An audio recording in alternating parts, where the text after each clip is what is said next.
Hello again. I accidentally pressed stop. It's my first time recording lessons during a quarantine and pandemic. So we're back for part B of this lesson. So we just finished writing, working on the explanation where we use the transitional phrase. This demonstrates that. And then I put in what I think is a good explanation. The farmer has not seen the dog in the area before. And then I like to throw in a little bit extra, and I like to use something that's called an if-then statement. You might have used this in science or math before, but I'm going to say if something happens, then something else can't or can happen to kind of really prove my point. So I'm going to go back to refer back to my model here. Thank you for being so patient. And I'm going to say, if he, the farmer, recognized the dog,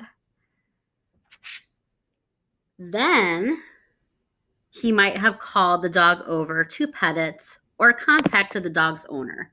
That makes sense, right? If I knew the parent or the dog, parent of the dog, then I would have called home. So I'm going to add that on to my explanation to make sure it's a really strong explanation.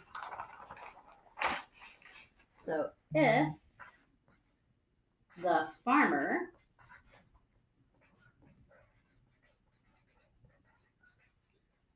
recognized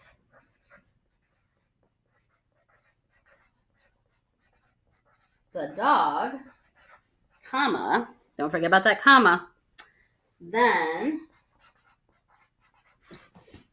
he would pet the dog or call the owner. Sorry, it's getting a little sloppy there at the end, but I'm trying to write on an angle, so hopefully you can see that. I'll give you a moment here. So when we look at this whole thing together, we have a really well-crafted answer to the question, what can you infer about the dog in the story?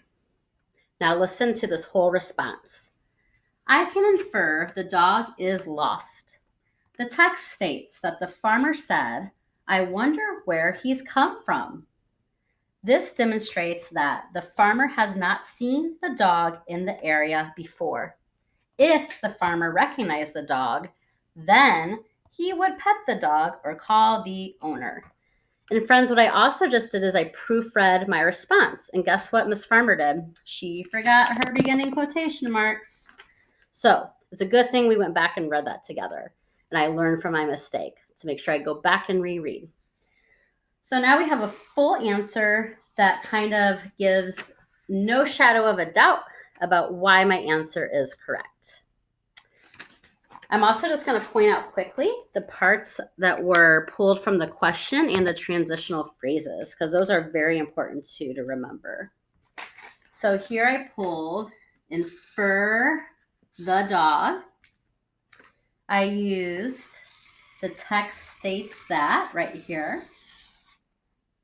And I used this demonstrates that to give my explanation. I use this to cite and this to give my explanation. So now it's your turn to try.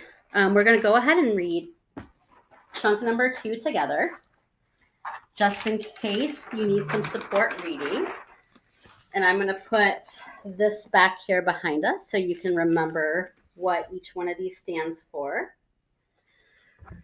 And you'll notice that on your graphic organizer, I have it kind of built out for you to remember how to write each piece. I'm going to show you here quickly.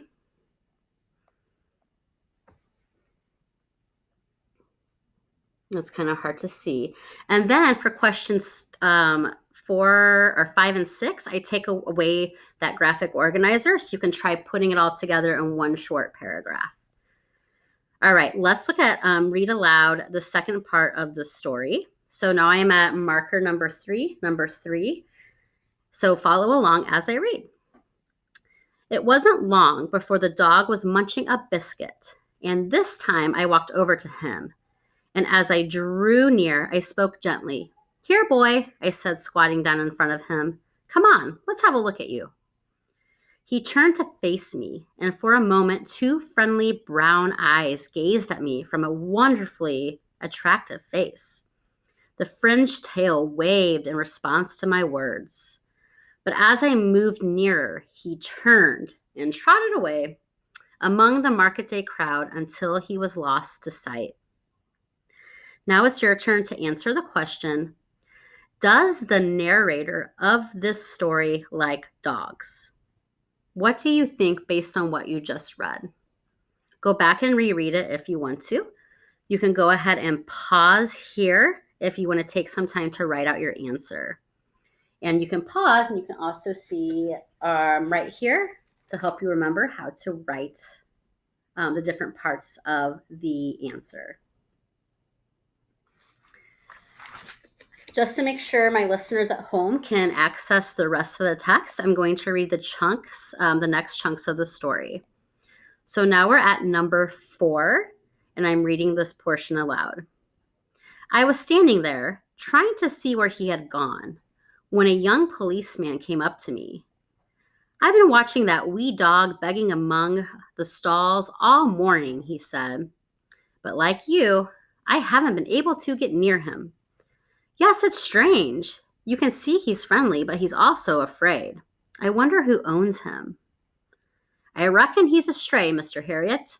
I'm interested in dogs myself and fancy I know just about all of them around here. But this one is a stranger to me." I nodded. "I'm sure you're right. Anything could have happened to him. He could have been ill-treated by somebody and run away. Or he could have been dumped from a car." "Yes," the policeman replied, "there are some cruel people about. I don't know how anybody can leave a helpless animal to fend for itself like that. I've had a few tries at catching him, but it's no good." The memory stayed with me for the rest of the day. It is our duty to look after the animals who depend on us, and it worried me to think of the little creature wandering about in a strange place, sitting up and asking for help the only way he knew.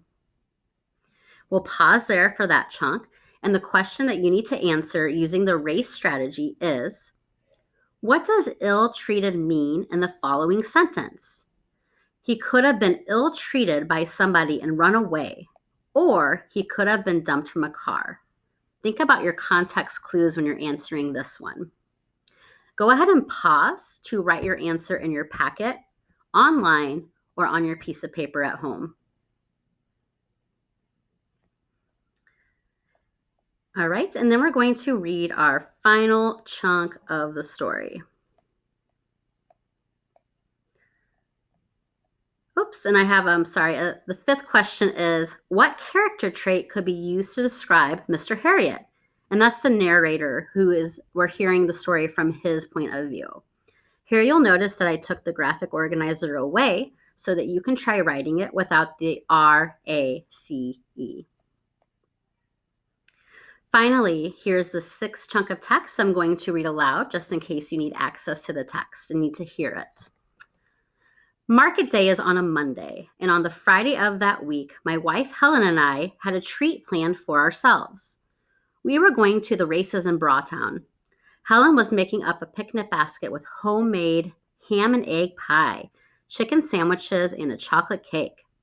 I was wearing my best suit, and I couldn't help feeling very smart because country vets have to work mostly in the fields and cowsheds, and I hardly ever got dressed up.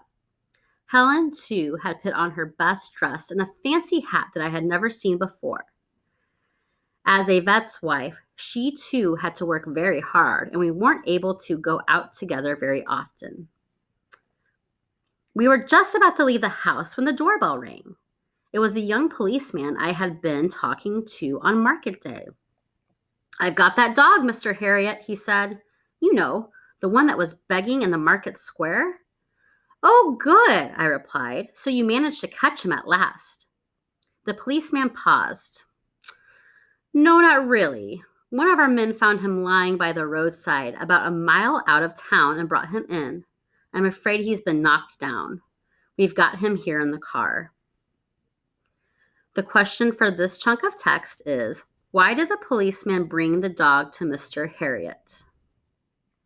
I also want to give you a quick note that the word vet, as used in this chunk of text, is short for veterinarian, and that is a animal doctor. So that's kind of a hint to this question.